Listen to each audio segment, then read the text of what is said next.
माननीय प्रधानमंत्री जी, आपकी गरिमामय उपस्थिति ने इस आयोजन को बोडो इतिहास का सबसे ऐतिहासिक आयोजन बनाया है।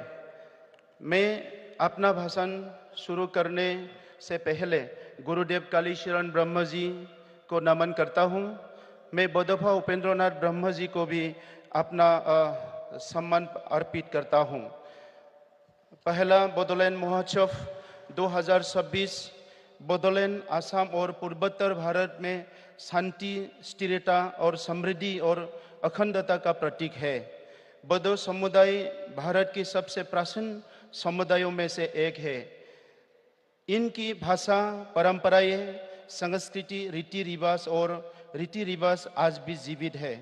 आज हमें आपके सामने 21 जीआई टैगिंग मिले बोडो पारंपरिक और सांस्कृतिक उत्पादन प्रस्तुत करने में आनंद महसूस हुआ है। आज बोडोलैंड की समृद्धि संस्कृति को प्रदर्शित करने का अवसर मिलना एक गौरव की बात है। महोदय, ये प्राचीन संस्कृति को राष्ट्रीय और अंतर्राष्ट्रीय क्षेत्रों में आगे बढ़ाने के लिए आपके मार्गदर्शन की आवश्यकता है। बोडो भाषा भारत, नेपाल और अन्य पड़ोसी देशों में भी बोडो समूह द्वारा बोली जाती है। पिछली एनडीए सरकार के दौरान इस देश में सबसे ज़्यादा मान्यता मिली थी।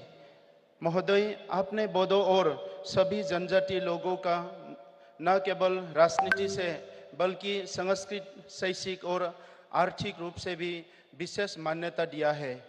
आप नव भारत में आदिवासियों के मसीहा है। हर साल महान बिरसा मुंडा जी की जयंती मनाने के लिए आयोजित किया जाने वाला जनजाति गौरव दिवस और आदि महोत्सव देश के आदिवासी लोगों के प्रति आपके प्यार और सहानुभूति को दर्शाता है। आपने आदिवासियों की लंबे समय से उपेक्षित पहचान और संस्कृति को संरक्षित करने के लिए अतिरिक्त प्रयास किया है। इस संबंध में हमारा विश्वास है कि देश में जनजाति गौरव दिवस और एक ही दिन में बोडोलैंड महोत्सव का आयोजन करने से हमारी अखंडता, आशा और आकांक्षाओं को बढ़ावा देंगे। महोदय, आदिवासी, दलित और अन्य पिछड़े लोग जो पिछले समय में अपने अधिकारों और न्याय को प्राप्त करने में राष्ट्रीय नेतृत्व में अपनी आशा खो चुके थे, उन सभी वर्गों के लोगों ने आपके सबसे समर्पित और दयालु नेतृत्व में पुनर्जीवित हो गया है। महोदय, 2014 में आप भारत के प्रधानमंत्री के रूप में आपके कार्यभार संभालने से पहले 10 से 15 साल से पहले हमने भारत सरकार के सभी दरवाजे खटखटाए थे।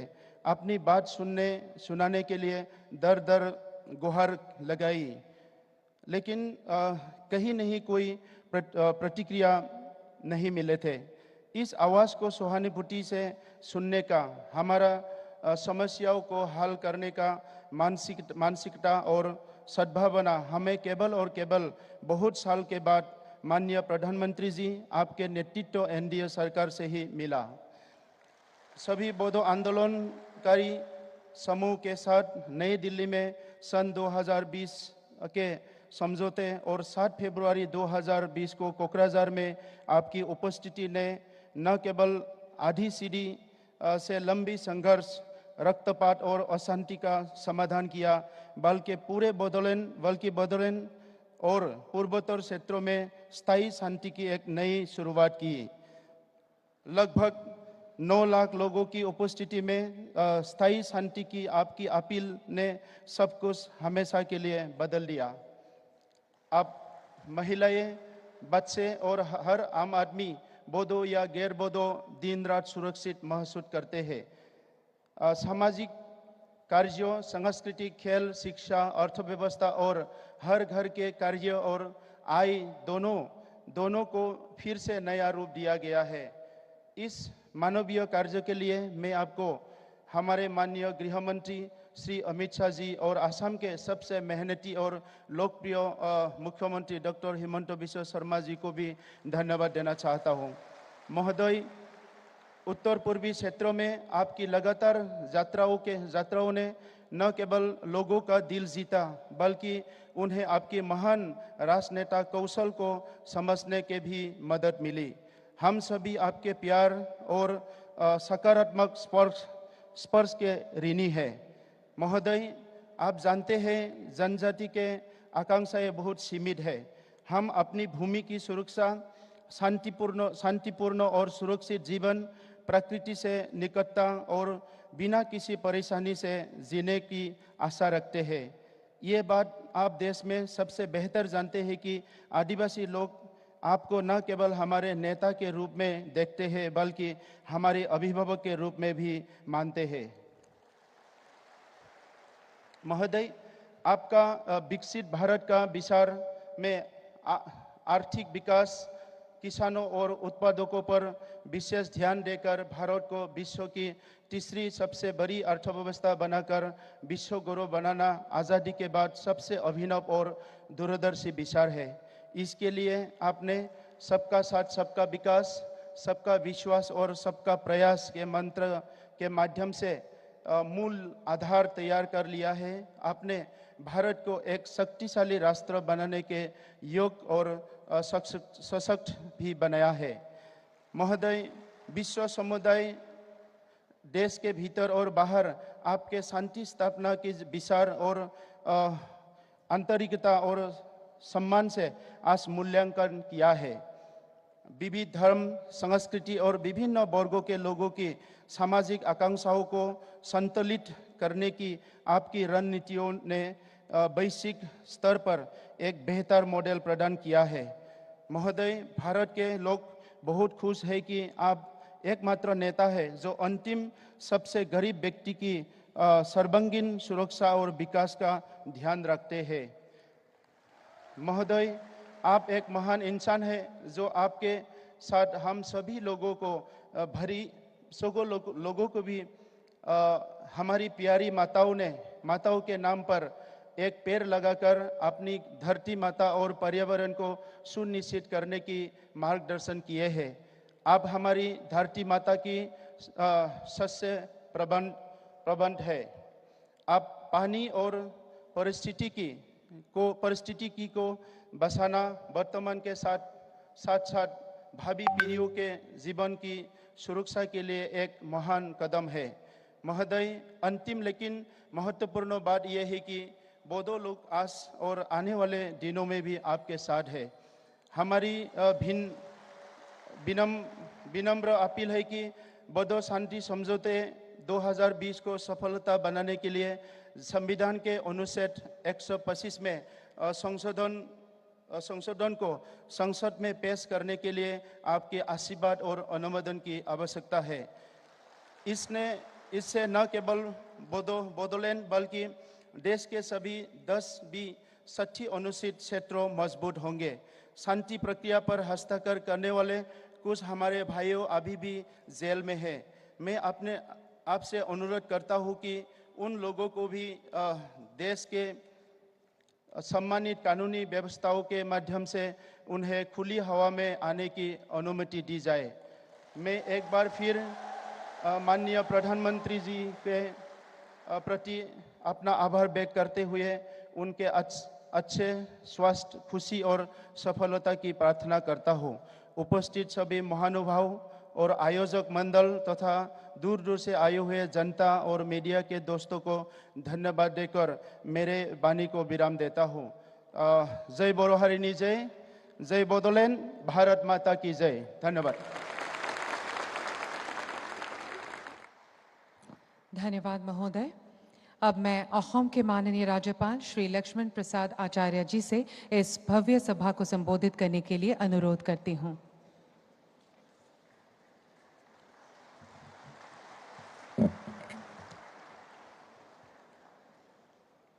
नमस्कार।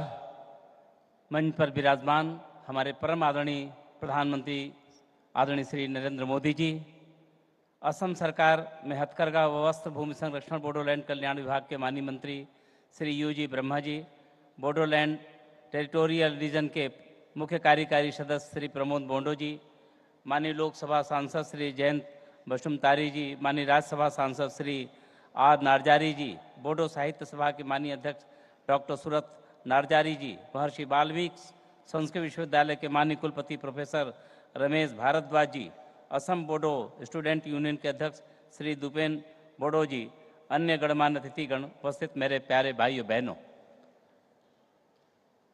भाइयों, श्रद्धेय प्रधानमंत्री जी आज देश के अनेक सभाओं को और कार्यक्रमों में रहने के बाद भी और दिल्ली से बहुत दूर रहने के बाद भी जिस उत्साह से हंसते हुए मुस्कुराते हुए आज हम सबके बीच में यहाँ उपस्थित होकर के इस उत्सव को महोत्सव के रूप में बदलने के लिए जो पधारे हैं, मैं आपकी ओर से, अपनी ओर से, हृदय की गहराइयों से ऐसे आदरणीय प्रधानमंत्री जी का बहुत बहुत अभिनंदन करता हूँ, वंदन करता हूँ।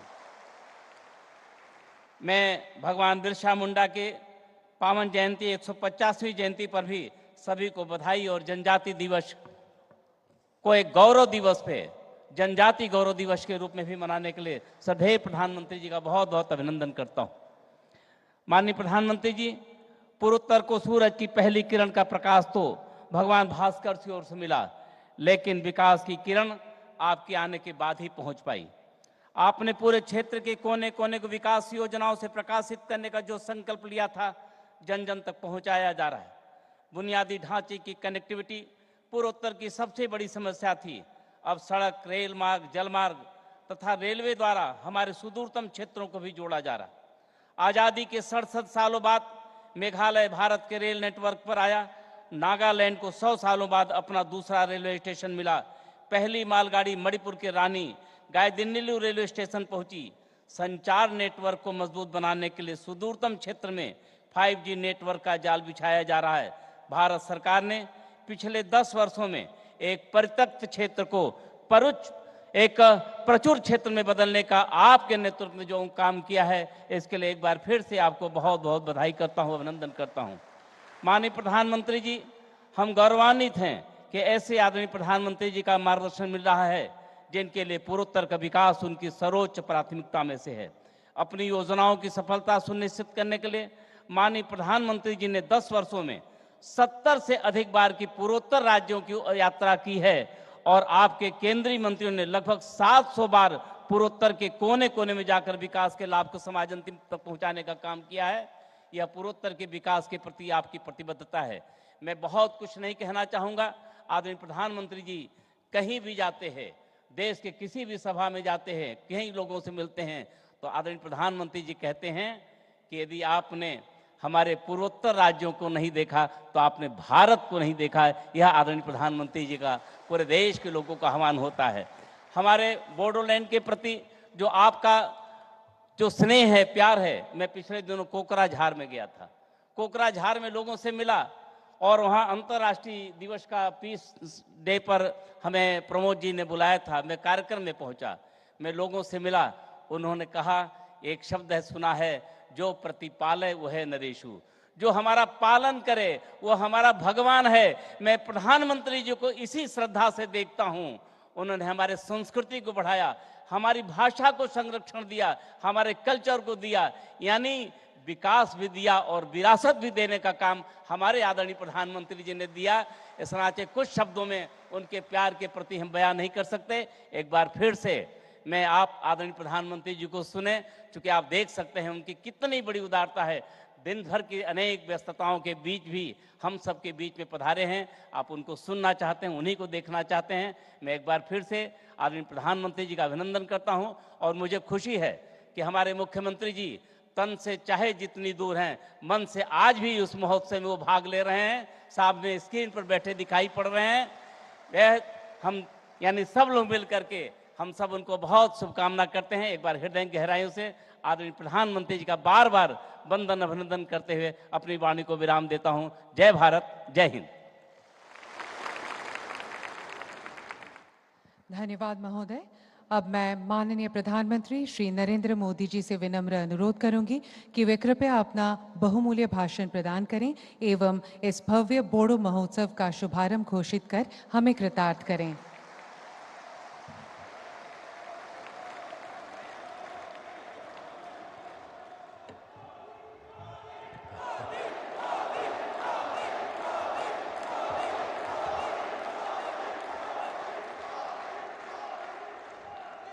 खुलुम्बाई।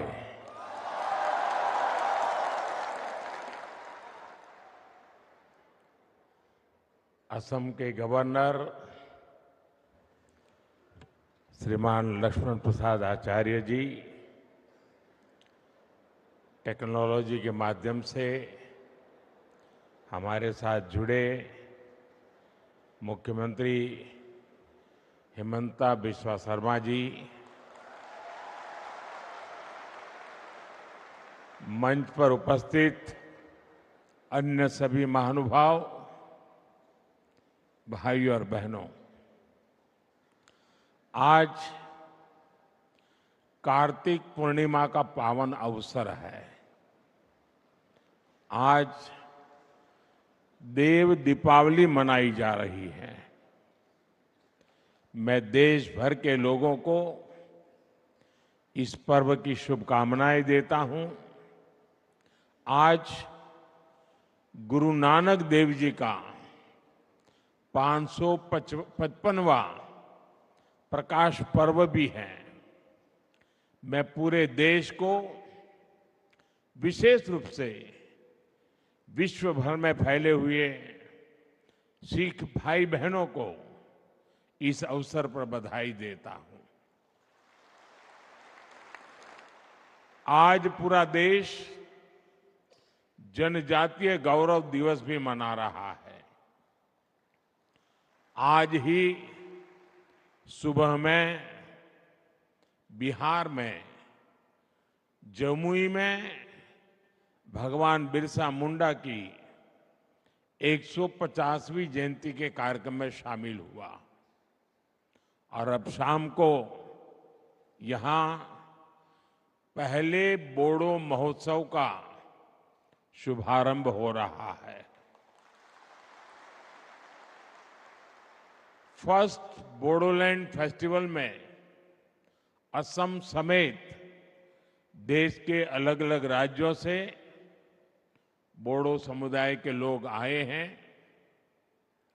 शांति के, संस्कृति के, समृद्धि के नए भविष्य का उत्सव मनाने के लिए जुटे सभी बोडो साथियों का मैं यहां अभिनंदन करता हूं।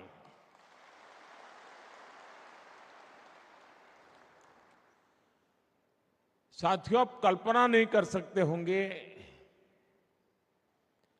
कि आज का ये अवसर मेरे लिए कितना इमोशनल है। ये पल मुझे भावुक करने वाली पल है, क्योंकि शायद ये दिल्ली में बैठे बैठे एयर कंडीशन कमरों में बैठ करके भांति भांति की थियरियां लिखने वाले देश को बताने वालों को अंदाज नहीं होगा कि कितना बड़ा अवसर है ये।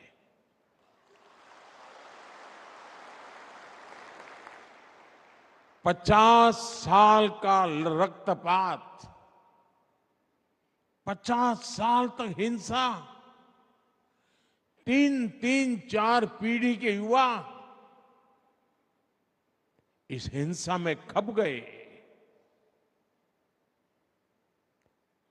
कितने दशकों बाद बोडो आज फेस्टिवल मना रहा है।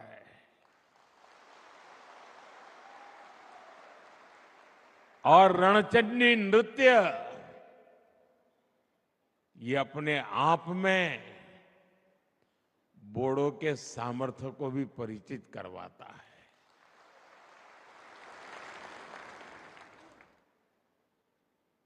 और मुझे नहीं पता कि दिल्ली में बैठे हुए लोगों को इन चीजों का महात्म्य समझ आता होगा। और ये ऐसे ही नहीं हुआ है। बड़े धैर्य के साथ एक एक गांठ को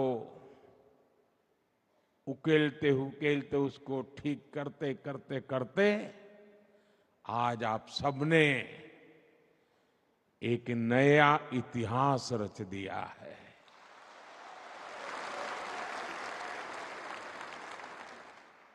मेरे बोडो भाइयों और बहनों, साल 2020 में बोडो पीस एकॉर्ड, बोडो शांति समझौते के बाद मुझे कोकराझार आने का अवसर मिला था। वहां आपने मुझे जो अपनापन दिया, जो स्नेह मिला, ऐसा लग रहा था कि आप मुझे अपना ही एक मानते हैं, अपनों में से एक मानते हैं।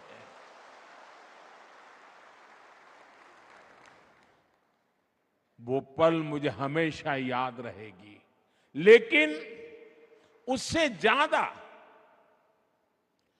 कभी कभार तो एक आध बड़ा अवसर, एक वातावरण, उसका असर होता है, लेकिन यहां ऐसा नहीं हुआ। आज 4 साल के बाद भी वही प्यार, वही उत्साह, वही अपनापन।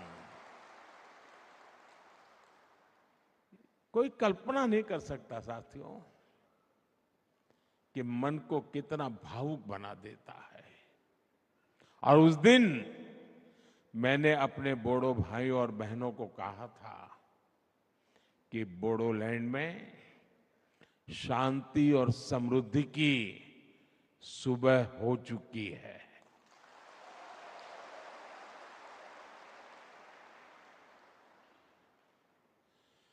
और साथियों, वो मेरे सिर्फ शब्द नहीं थे।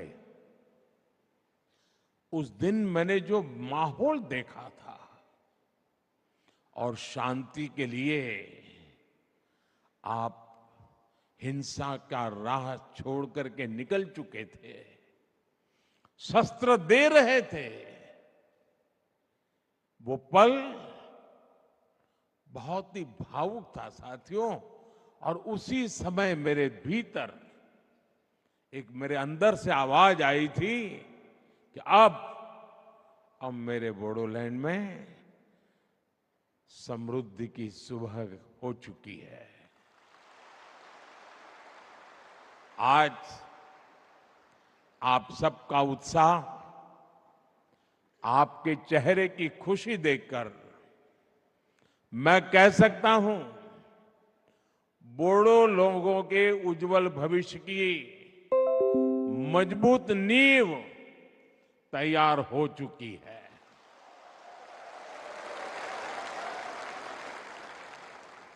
पिछले 4 वर्षों में बोडोलैंड में हुई प्रगति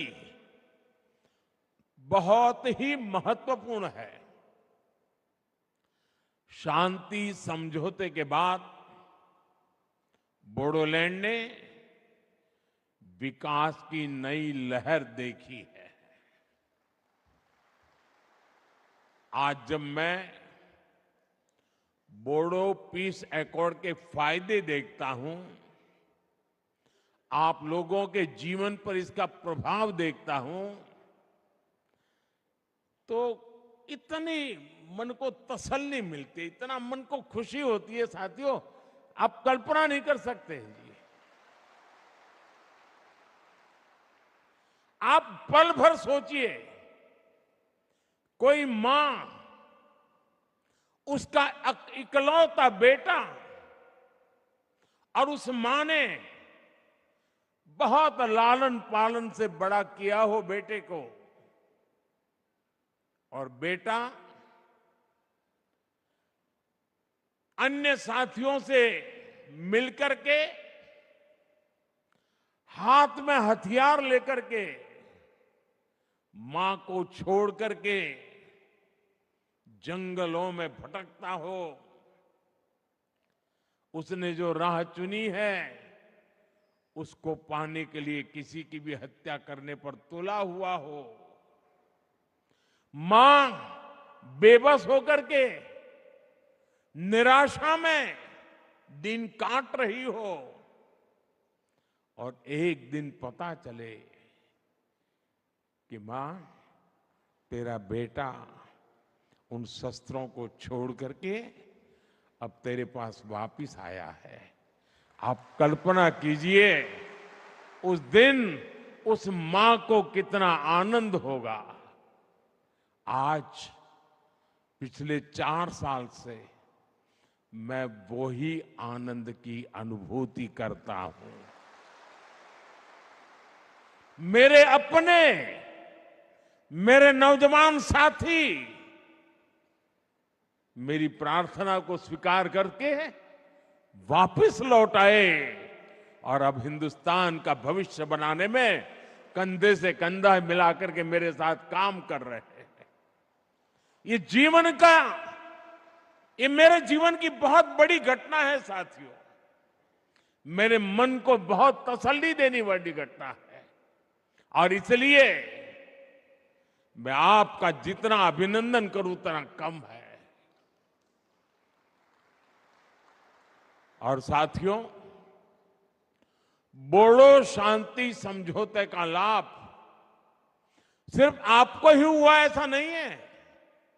बोडो शांति समझौते ने कितने ही अन्य समझौते के लिए नए रास्ते खोले। अगर वो कागज पर रह जाता तो शायद और लोग मेरी बात नहीं मानते, लेकिन आपने जो कागज पे था उसे जीवन में भी उतारा, जमीन पर भी उतारा और लोगों के मन मस्तिष्क को भी आपने विश्वास दिलाया। और उसके कारण, आपके इस इनिशिएटिव के कारण और सारे समझौते के रास्ते खुले थे। और इसलिए एक प्रकार से पूरे नॉर्थ ईस्ट में आपने शांति की ज्योत प्रज्वलित की है। दोस्तों, साथियों, इन समझौतों की वजह से सिर्फ असम में ही, ये आंकड़ा मैं फिर कहूंगा, दिल्ली में बैठे बैठे महारथियों को पता नहीं होगा, सिर्फ असम में ही 10,000 से ज्यादा युवाओं ने हथियार छोड़ा, हिंसा का रास्ता छोड़ा है। ये विकास की मुख्य धारा में वापस लौटे हैं। किसी ने कल्पना नहीं की थी कि कार्बी एंगलोंग समझौता, ब्रू रियांग समझौता, एलएलएफटी त्रिपुरा समझौता, ये सारी बातें एक दिन सच्चाई बन जाएगा। और ये आप सबके सहयोग के कारण ये सब संभव हुआ है साथियों। और इसलिए एक प्रकार से मैं आज, पूरा देश जब जनजातीय गौरव दिवस मना रहा है, तब जब आज भगवान बिरसा मुंडा की जयंती है, तब मैं आज यहां पर आप सबको थैंक यू कहने के लिए आया हूं, धन्यवाद कहने के लिए आया हूं। आपके परिवारजनों को प्रणाम करने के लिए आया हूं।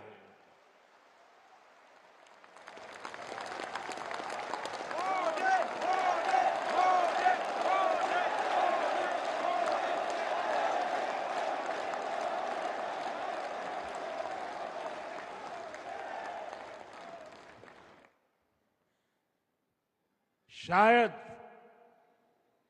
जो सपना संजोया हो उसको अपनी आंखों के सामने चरितार्थ होकर के देखते हैं, तब हृदय भावनाओं से भर जाता है दोस्तों। और इसलिए मैं आपका जितना धन्यवाद करूं उतना कम है। और मैं देश के नौजवानों से कहता हूं, आज भी नक्सलवाद के रास्ते पर जो नौजवान हैं, मैं उनको कहता हूं कि मेरे बोडो साथियों से कुछ सीखिए।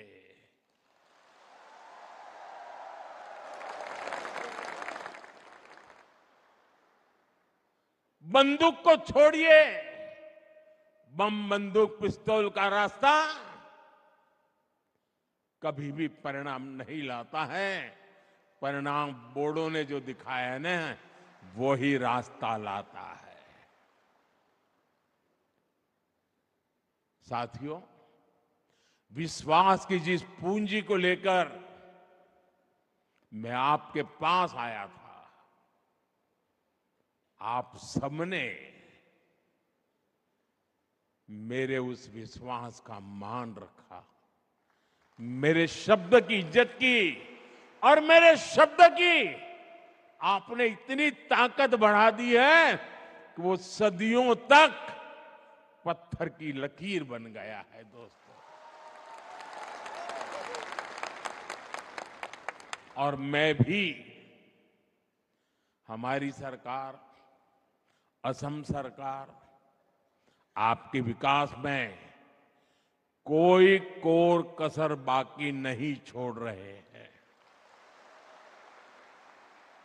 साथियों, केंद्र और असम की सरकार बोडो टेरिटोरियल रीजन में बोडो समुदाय की जरूरतों और उसकी आकांक्षाओं को प्राथमिकता दे रही है।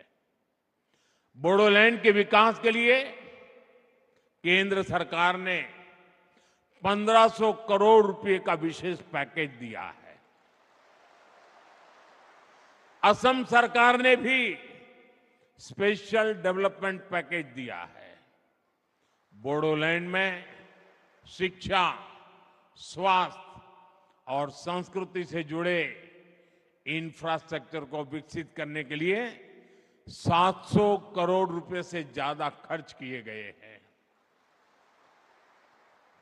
हमने हिंसा छोड़ मुख्य धारा में लौटे लोगों के प्रति पूरी संवेदनशीलता से निर्णय लिए हैं। National democratic front of Bodoland के 4000 से ज्यादा पूर्व कैडर्स का पुनर्वास किया गया है। कितने ही युवाओं को असम पुलिस में नौकरी दी गई है। बोडो संघर्ष से प्रभावित प्रत्येक परिवार को असम सरकार ने 5 लाख रुपए की मदद भी पहुंचाई है। आपको जानकर खुशी होगी कि बोडोलैंड के विकास के लिए असम सरकार हर साल 800 करोड़ रुपए से ज्यादा खर्च कर रही है। साथियों, किसी भी क्षेत्र के विकास के लिए जरूरी है कि वहां के युवाओं को, वहां की महिलाओं का स्किल डेवलपमेंट भी हो और उन्हें अपना काम करने के भी पूरे मौके मिले। जब हिंसा रुकी तो बोडोलैंड में विकास का वटवृक्ष लगाना बहुत जरूरी था, और यही भावना सीड मिशन का आधार बनी।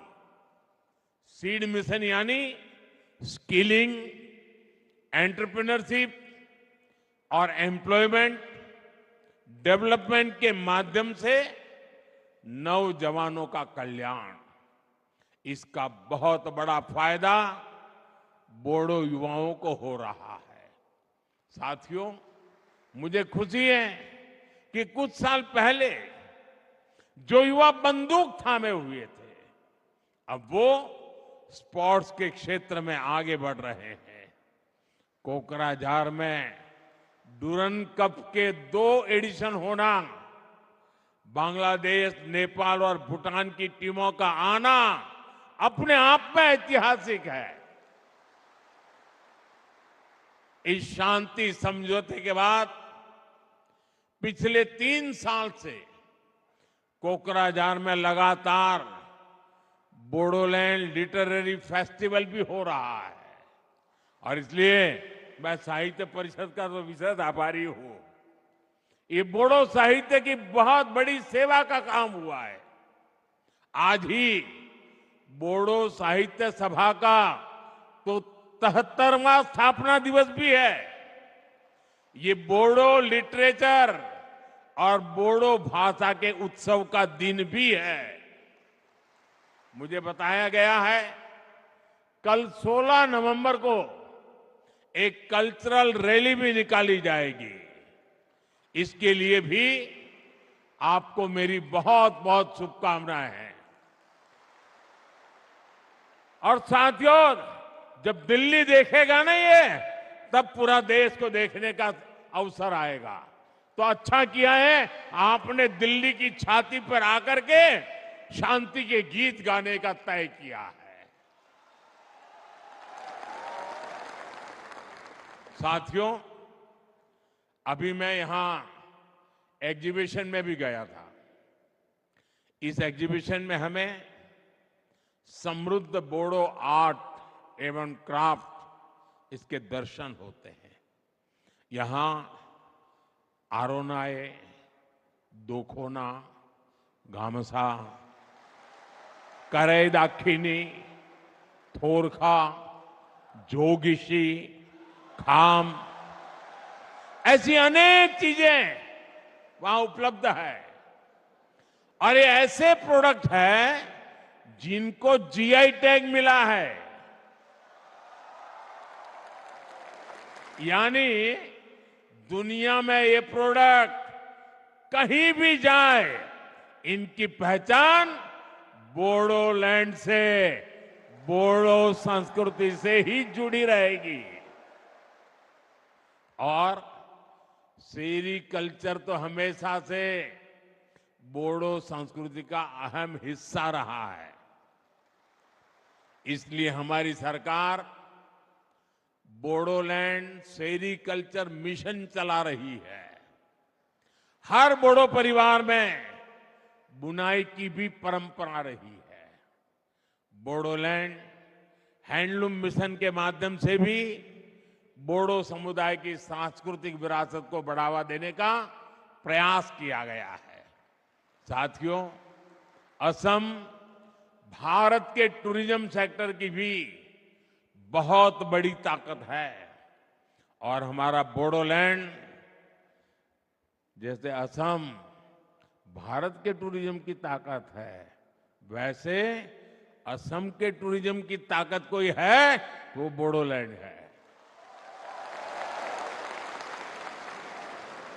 एक समय था जब Manas national park, Raimona national park और सीखना जलाओ नेशनल पार्क, इनके घने जंगल अन्य गतिविधियों का ठिकाना बन गए थे।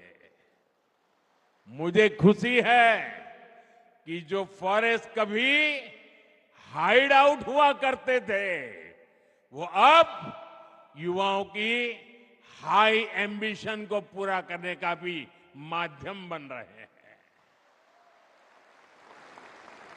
बोडोलैंड में बढ़ने वाला टूरिज्म यहां के युवाओं के लिए रोजगार के भी अनेकों नए मौके बनाने वाला है। साथियों, आज जब हम ये महोत्सव मना रहे हैं, तो हमें बोडोफा उपेंद्रनाथ ब्रह्मा और गुरुदेव कालीचरण ब्रह्मा का स्मरण आना बहुत स्वाभाविक है। बोडोफा ने भारत की अखंडता और बोडो लोगों के संवैधानिक अधिकारों के लिए लोकतांत्रिक तरीके को हमेशा आगे रखा। गुरुदेव कालीचरण ब्रह्मा ने समाज को अहिंसा और आध्यात्म के रास्ते पर चलकर एकजुट किया।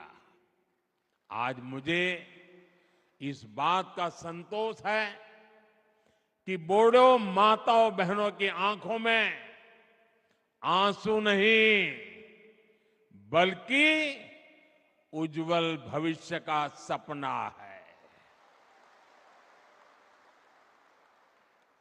हर बोडो परिवार के मन में अब अपने बच्चों को बेहतर भविष्य देने की आकांक्षा है।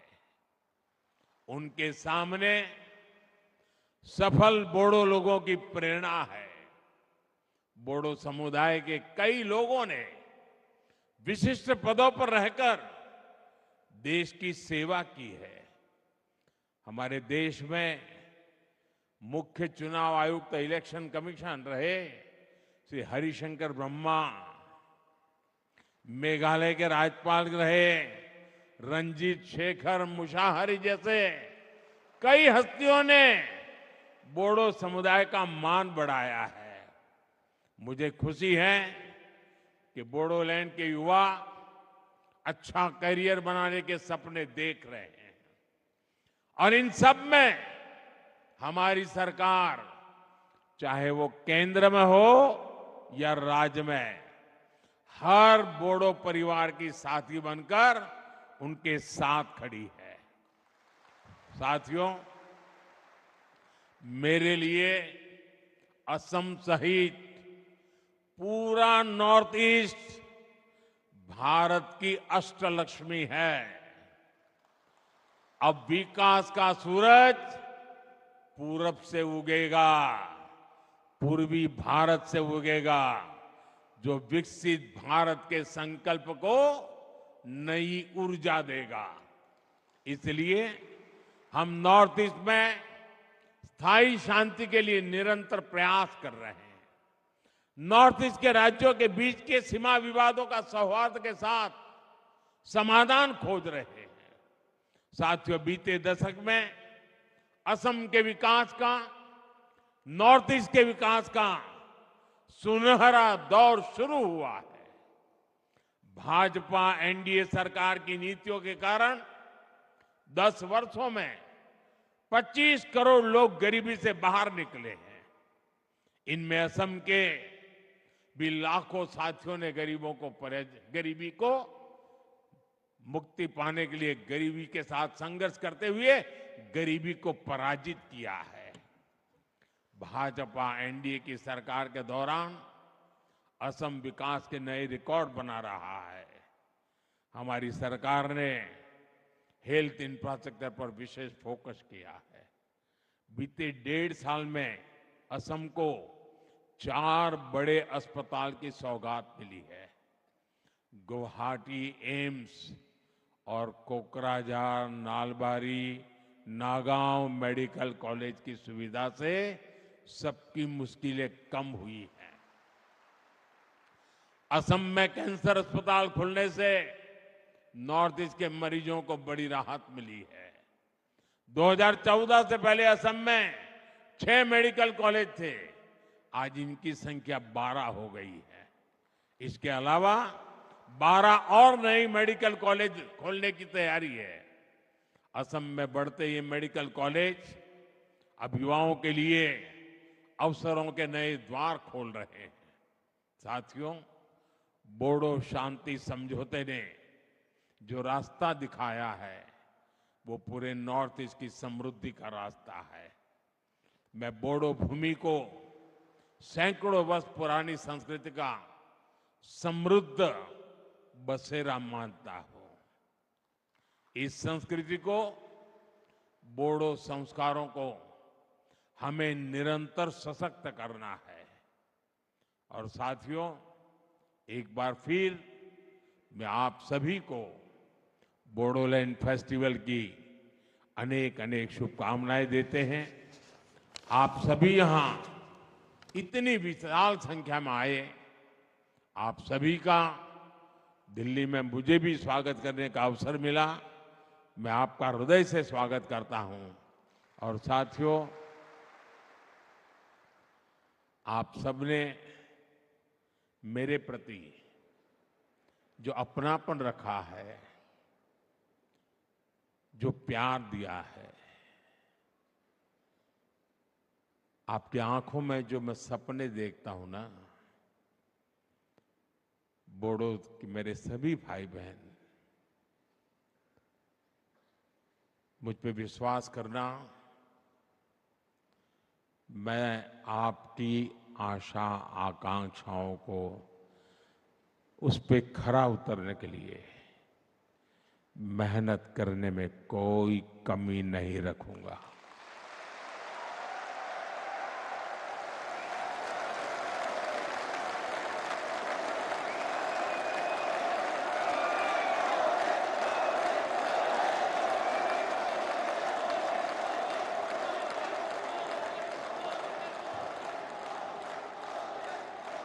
साथियों, और उसका सबसे बड़ा कारण यह है, आप लोगों ने मुझे जीत लिया है।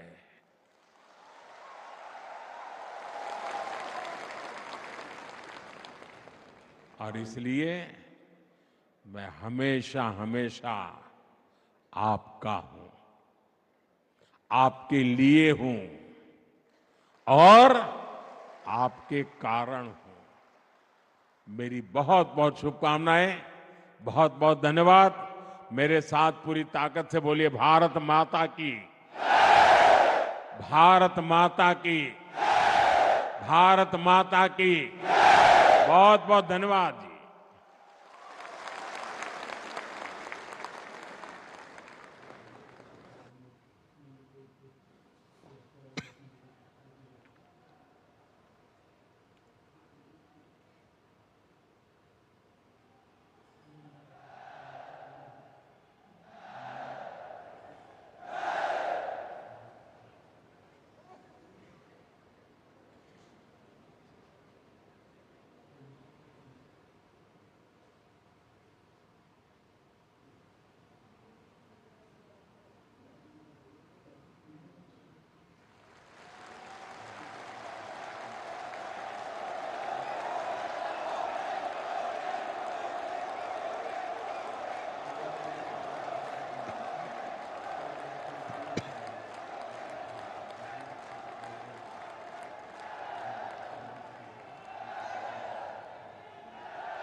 तो ये तस्वीरें आप देख रहे हैं कि दिल्ली में जो पहला बोडोलैंड महोत्सव जहां प्रधानमंत्री पहुंचे थे, तो उनका उस वक्त जब स्वागत किया गया तो जो एक सांस्कृतिक परंपरा की छटा है वो साफ तौर से दिखाई पड़ी।